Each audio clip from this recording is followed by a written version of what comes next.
to take a look at each of these wrong answers. Number one, fix them. Find the mistake, circle it, fix it, and then explain why these students are incorrect. A, B, C, and D. All right, on your mark is set. Think, go, talk, share, work together. So let's just talk about A and B first. If you're using a table to estimate the derivative, let's talk about some vocabulary that we know. The derivative is the instantaneous rate of change, not the average rate of change. So if you were finding the average rate of change on any of those intervals, you could have, but if I'm looking for the derivative, I'm looking for the slope of the tangent line, which means I'm trying to find the tightest interval that I can. Remember we talked about the chunk of the x-axis that you're taking? I'm trying to come up with the absolute smallest piece of the x-axis as possible.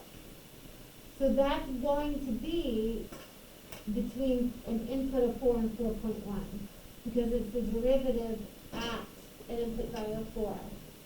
So anything else that I take as far as using the slope formula is not going to be as accurate as if I use input values of 4 and 4.1. The biggest mistake here was not necessarily choosing the right interval, it was putting change in y over change in x. And I gotta be honest with you, when I rushed through it doing my key the first time because the table was set up with x on top, like I was like, I did it wrong the first time. I've been doing slope for 20 years. That's algebra 1, right? So I'm like, oh snap, I even mixed up my change in y over change in x. So the biggest mistake from that quiz was people mixing up their x's and y's. You can't leave a decimal in the denominator of a fraction. So if I multiply that fraction by a factor of 10, that 1/10 becomes 1. So the rate of change at that moment is estimated to be 50. You can put units in there. Feet per minute. Sound okay? Alright. What's wrong with B? Talk to me about B. What did they do when they drew the tangent line? It's not a tangent line.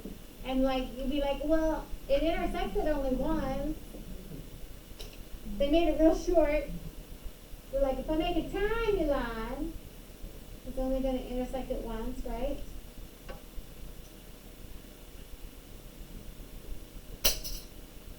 That line needs to extend longer than you would see. That's not a tangent line.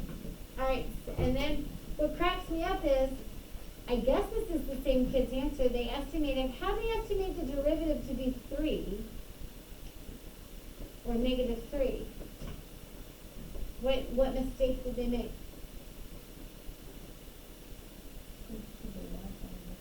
Nate, I'd rather you participate with us than do that. You gotta do what we're doing. What did they estimate? Where did they get negative 3 from?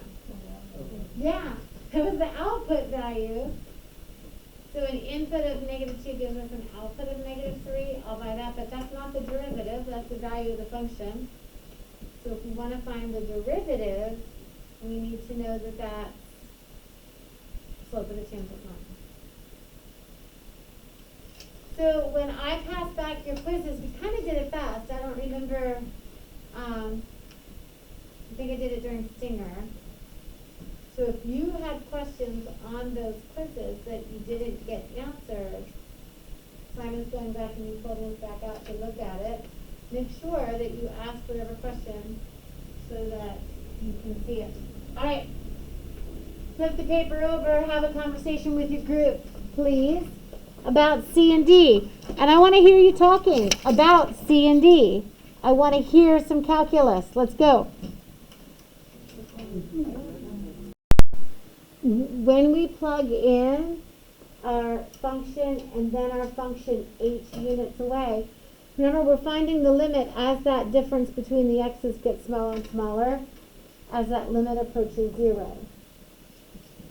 So, but this needs to be bubble wrapped in parentheses, and it doesn't make a difference in the denominator. So here it is written out in longhand. So here's my original function, and I want to know the derivative at x is equal to 7. So I take the limit, and here's my difference between my first and my second point, and I'm going to talk about that difference of h getting smaller and smaller until it equals 0. But I have to make sure that I bubble wrap this up in parentheses, and that affects my conjugate. Now here, when I distribute my 3, it's this 3 that I end up in the numerator that ended up hurting some of you. Because here the h doesn't matter when I plug 0 in. I still end up with root 3x plus root 3x, but it's this 3 in the numerator that a lot of you missed, because that's the coefficient to the x, because this 3 has to be distributed. Then when I plug in my value for x, I get 3 over 2 roots of 21. So they forgot the parentheses and then x plus h. Does that make sense? Do you see it? Yeah.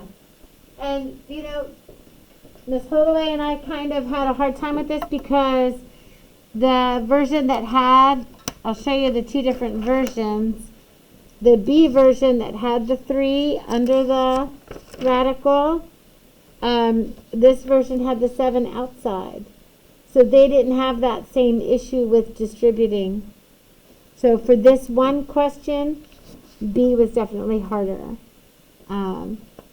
Sometimes that happens when you're making two versions of the same quiz inadvertently. But that was definitely a most missed for our B friends. And if everybody had gotten the A version correctly, I would have felt bad. But that question, all in all, was a most missed.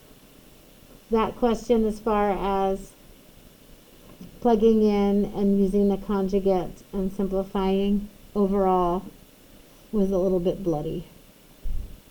Anybody want to ask me a question on that? Where did the numbers come from? How did you get that? Anybody want to talk to me about it? Okay. All right. Student D, use the graph of the function to put the following numbers in order from smallest to greatest. So the derivative at an input of 10. Here's my input of 10. What did this person do? What did you guys come up with? What did this person do? Yeah. So 7.8, an input is 7.8 is here. They put that as the smallest. An input of 10 is the next. Then this y value, then this y value. So what we want to get good at doing is being able to estimate the derivative at that point and looking at the behavior of the function at that point.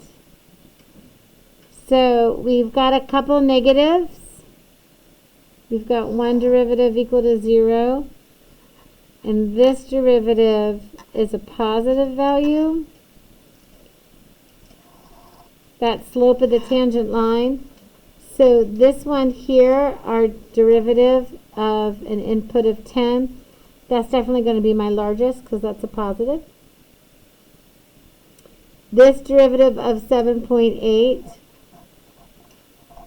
is going to be next largest because he's not negative.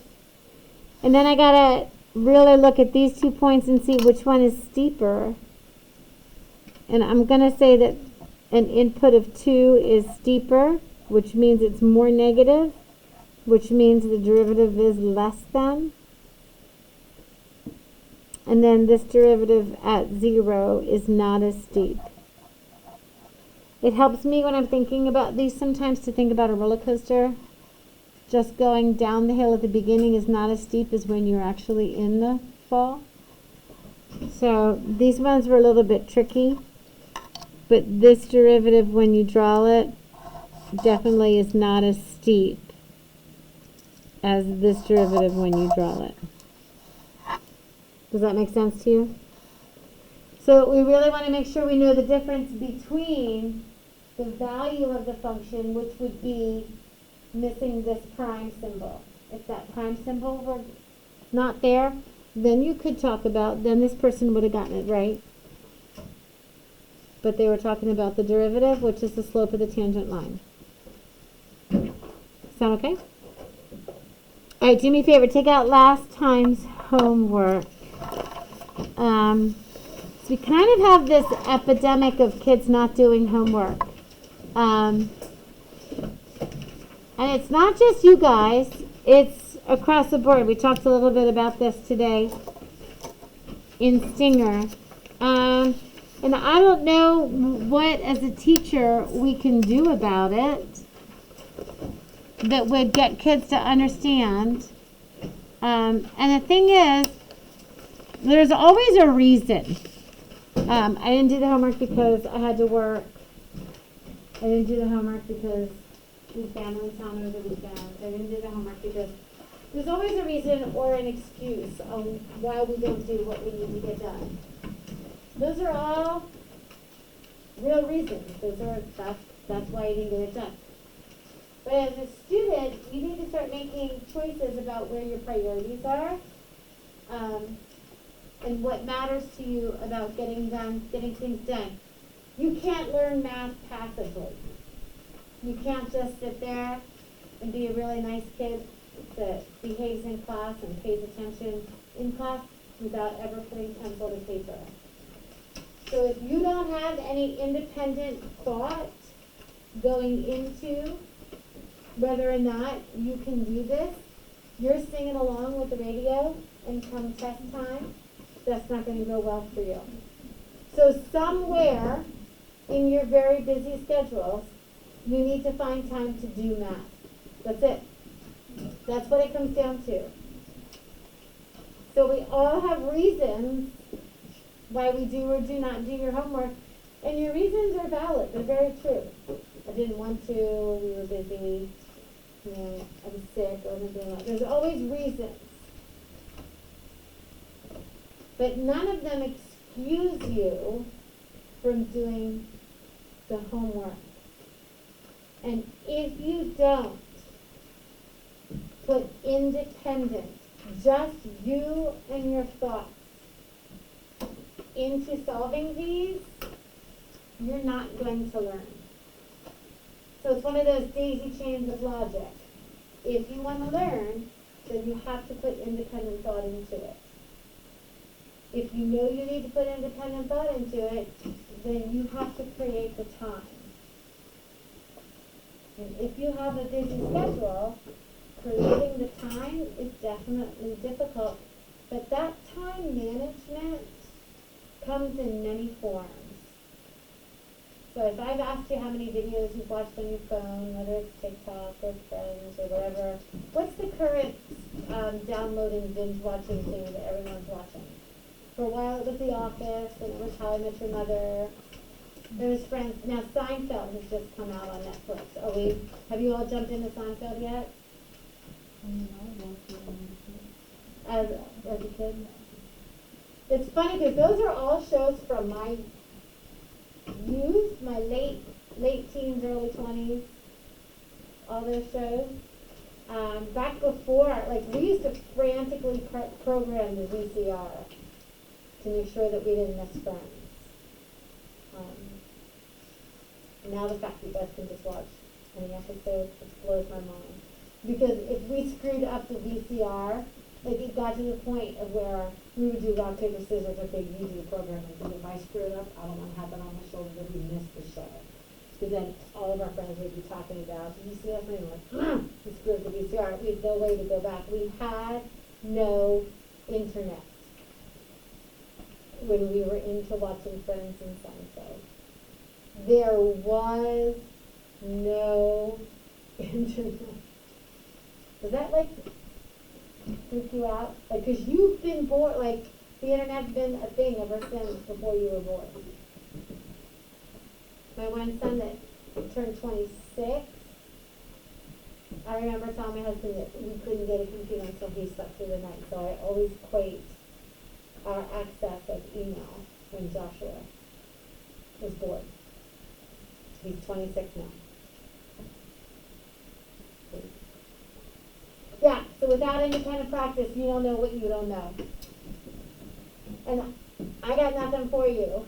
So, I can motivate you, I can be kind to you, I can be mean to you, I can shame you, I can write your name down and take points off of your grade, like whatever it's going to take to get you to do the work. But without doing any kind of practice, you don't know what you don't know, and this stuff is super hard. But nobody likes to walk into a class where they feel frustrated and overwhelmed and stupid. That doesn't make anybody feel good.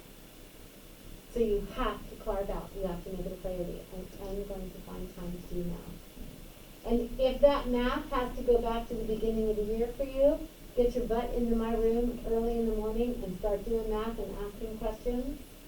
Stay after school, do math, ask questions, because you got some catching up to do. Okay, hey, these are constants. Anytime you see E, anytime you see pi, constants. E is that growth factor that we talked about when we were doing our economics. So the derivative of a constant is always going to be 0. And you can be guaranteed that we're going to try to trick you out by giving like pi squared or e to the 5th or something stupid like that. As soon as you see a pi, as soon as you see an e, that's a constant. All right, take a look at 3 and 4. It is always going to be easier for you to rewrite negative exponents and radicals as exponents, because then that makes it really easy to take the derivative. So 5 times 2 is 10, knock it down 1 power. Negative 2 times 1 is negative 2, and then knock x down a power. And I got to be honest with you, if you give us the answer in one of these two forms, you're okay. You're going to get it right. So if you leave it as a negative exponent, you're fine. Because we're grading both of these. Okay?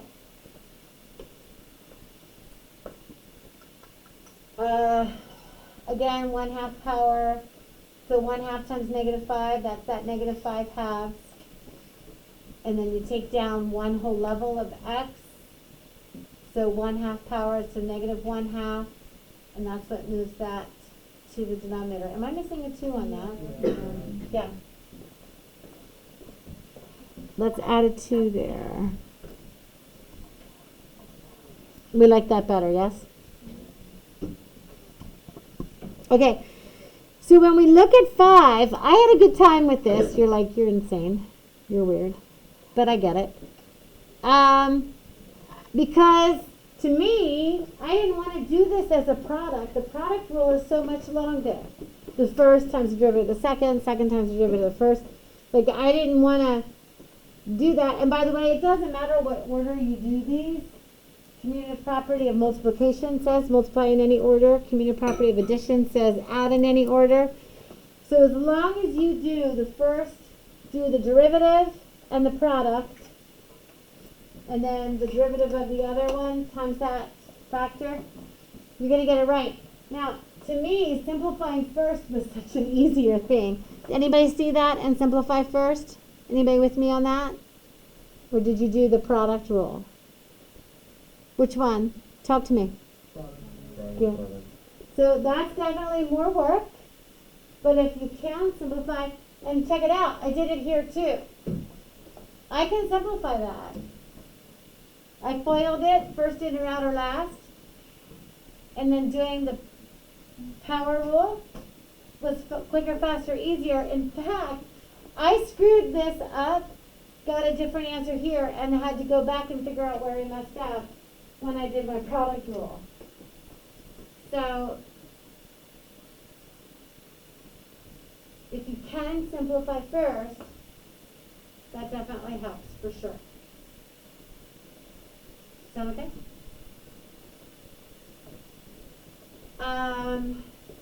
7 and 8, when we look at our quotient rule, are you singing to Jeopardy when you do this? Low D high minus high D low. And this order does matter.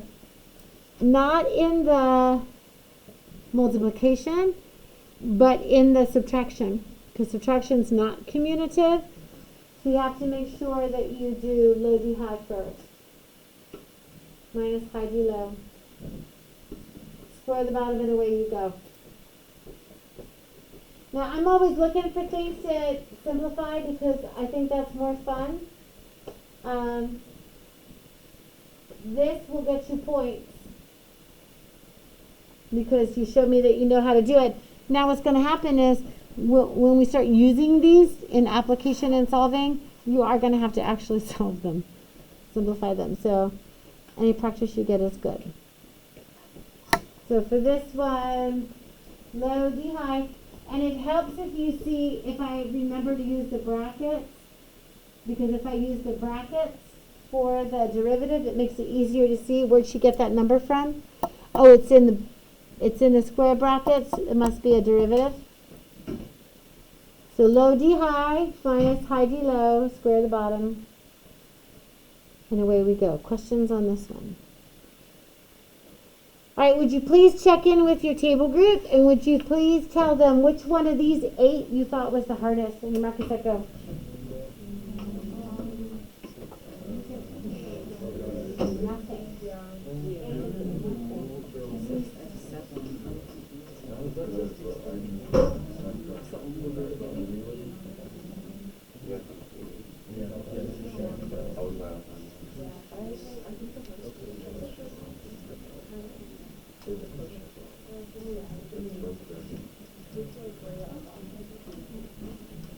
Grading or paper? Why not? Oh, I got it. Would you like one?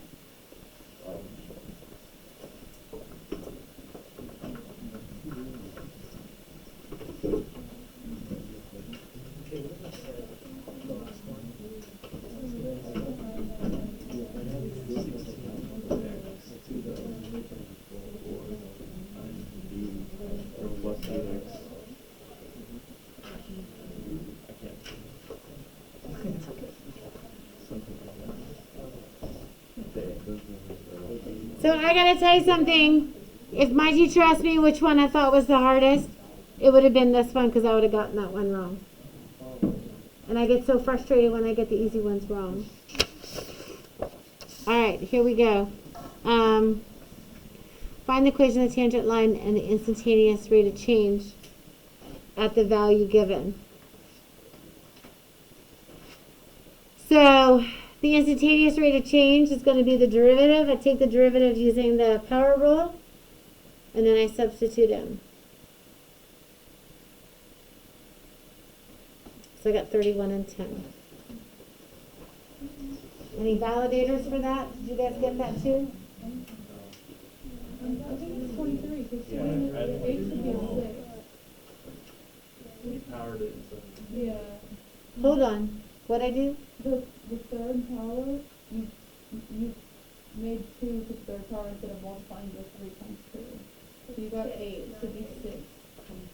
Oh, wait a minute. Down here? The very first step, you 3 times 2. Oh!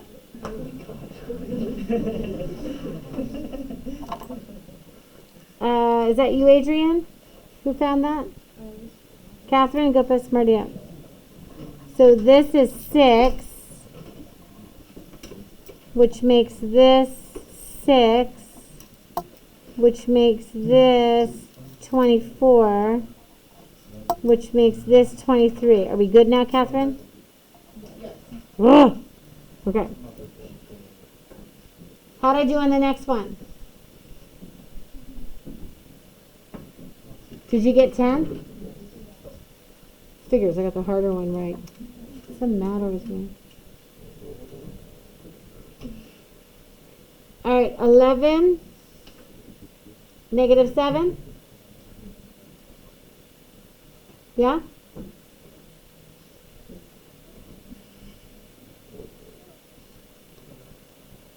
And then we've got some fund limits. So we can't forget how to find the limits. So we have of course they all work out to be indeterminate. Not this one. So here's my factoring and removing. Here's my conjugate. Here's my common denominator. We gave you one of each. As x becomes a super, super, super, super big number, this limit goes to 0. That's the horizontal asymptote for number 5. Number 4, if I separate out that property, x over the sine of x, the limit as x approaches 0 is 1. I keep picturing that graph where it goes up to 1. Remember that?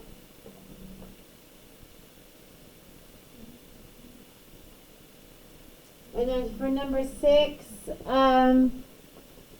we want to make sure that we rearrange this.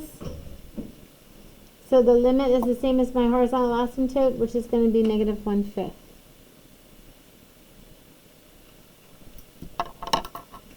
Anybody have any questions? Could you spell out like the time because I'm sorry, say that one more time. could you spell that out from the time?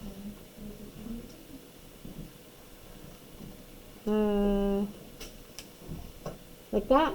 Yeah, thank you. I'm sorry if that's so light. I'm trying to figure out the best combination of the lights and the camera. If I turn the lights off, so I have, here are my options. I can make these lights dimmer.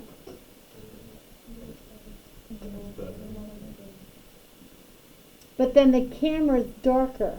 You know what I mean? The rain's clearer though. And then this light here, does that make it better? No, that's what you see. And then we got the sun shining through, like too many variables. So especially now that I've got my shadow, disastrous. Yeah. When you're finding the derivative of number 11, did you plug the negative 1 back into the original equation? No. No? Did I? Like, Hold on. I needed to put it back into this equation. yeah.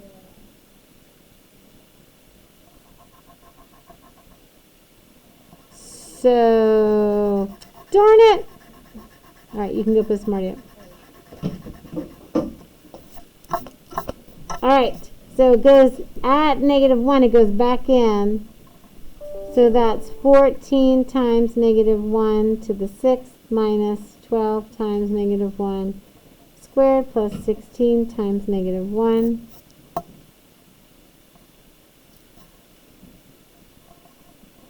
So that makes it 14 minus 12 minus 16.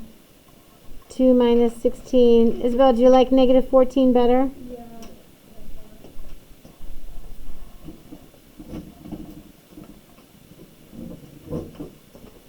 Do you want my reason or my excuse? You're like, neither. There's no excuse.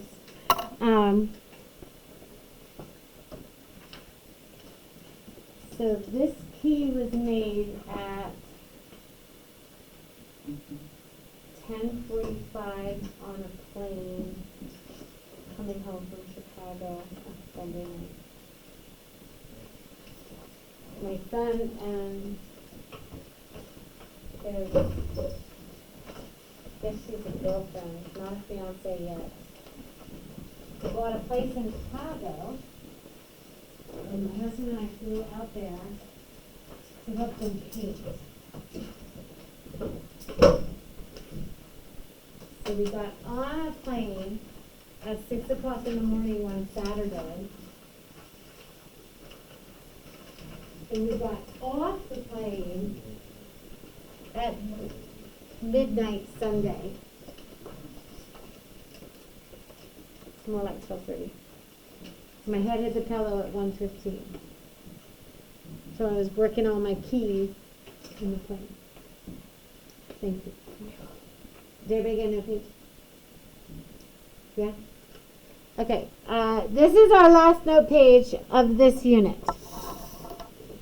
So, the interesting thing is I'm not sure what the camera will record. So this is a little bit of an experiment to see what the camera will record, because I want to show you some cool website things.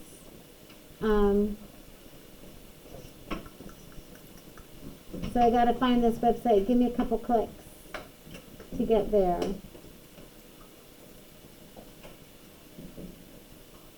Because looking at these websites, so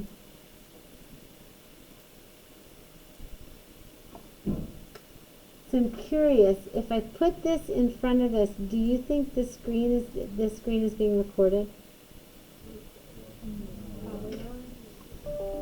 What do you think? You're not screen recording, right? You're just recording. I'm recording, I guess it's through the camera. Yeah. So I think Then you it's- can then it screen won't. record. So it won't, right? No. So is this